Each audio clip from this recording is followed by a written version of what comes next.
When you set up anything in production and if you want good result from it, you need to be aware about nitty-gritties. I mean to say creating an S3 bucket is simple, but how do we manage S3 bucket effectively is what is something you need to know, specifically as a developer, because you will have limited access to the assets and you have to manage your use cases using those limited assets, right? So this is as of now, AWS has 25 regions, 81 availability zones, 11 local zones, wavelet zones will come later. It is specifically used for ultra low latency application, then 7 announced regions, 6 announced local zone, 2x more region, 245 countries, 18 direct connect locations. You'll come to know what is direct connect also, and 230 plus point of presence. So AWS is the most experienced cloud today.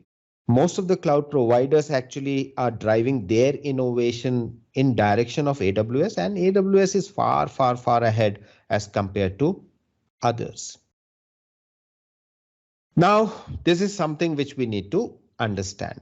When you develop or when you define architecture, there are certain key, essential principles that you need to follow. You need to always design solutions which are scalable.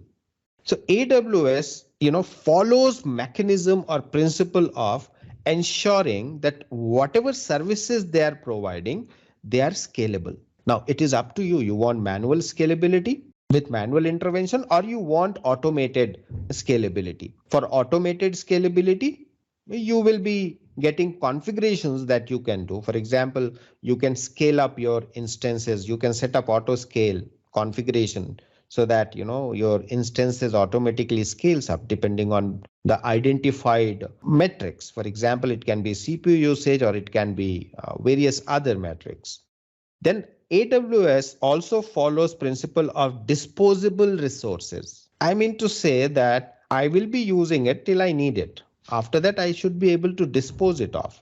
Disposing off means you are deallocating resources that actually you are using. It directly impacts the cost.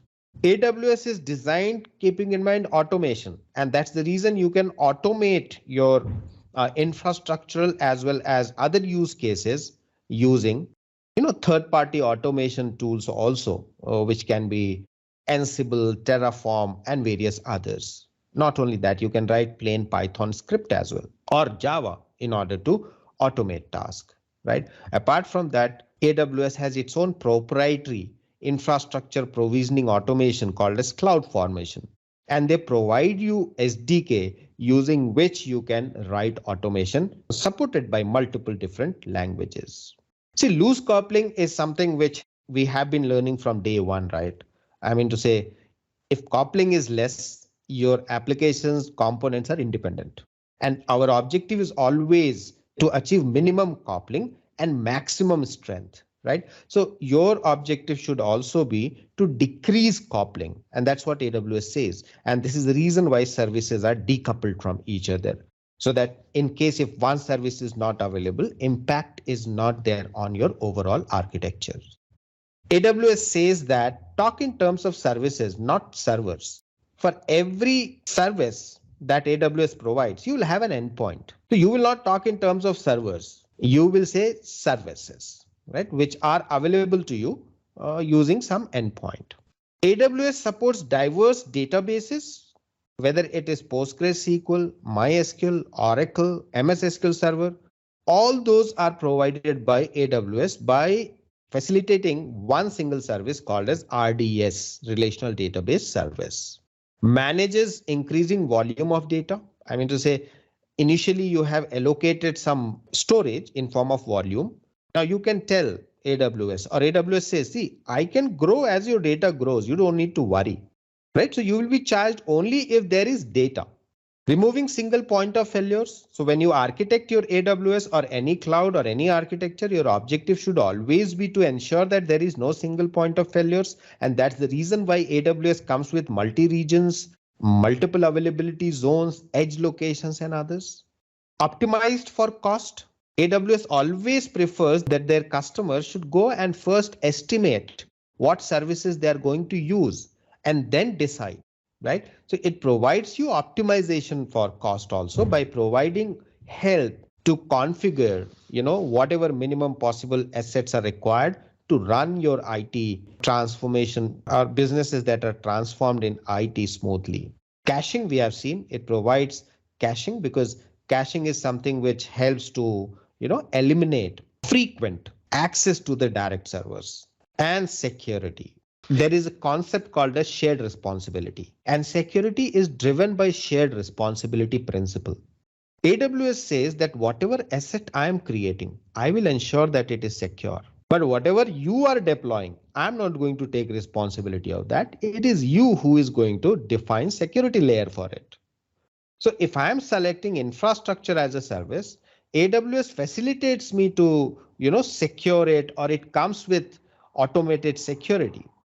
If you are installing platform, it is your responsibility to secure it, not AWS responsibility, right?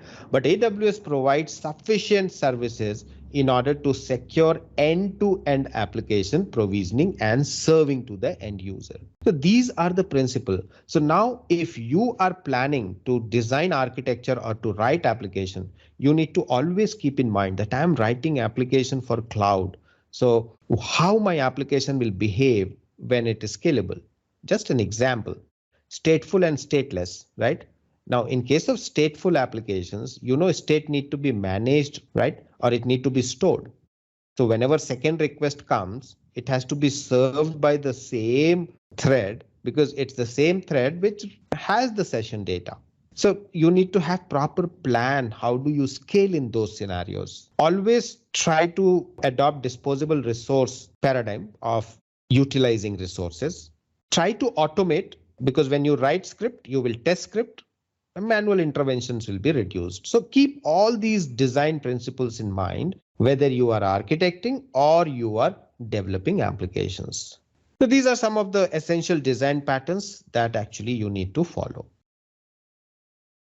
There is huge list of best practices. So I have already kept the URL here. You can go through it for more details on this. But best practices suggested by AWS indicates that always go with decoupled components, think parallel processing, design for failures, and implement elasticity. What is elasticity? Elasticity is my resources should grow and shrink as per the need. I mean, it should not be always, scaling up. It should also be scaling down. And that's what is elasticity, scaling up, scaling down as per the requirement. So these are some of the best practices that we can follow in terms of cloud architecture.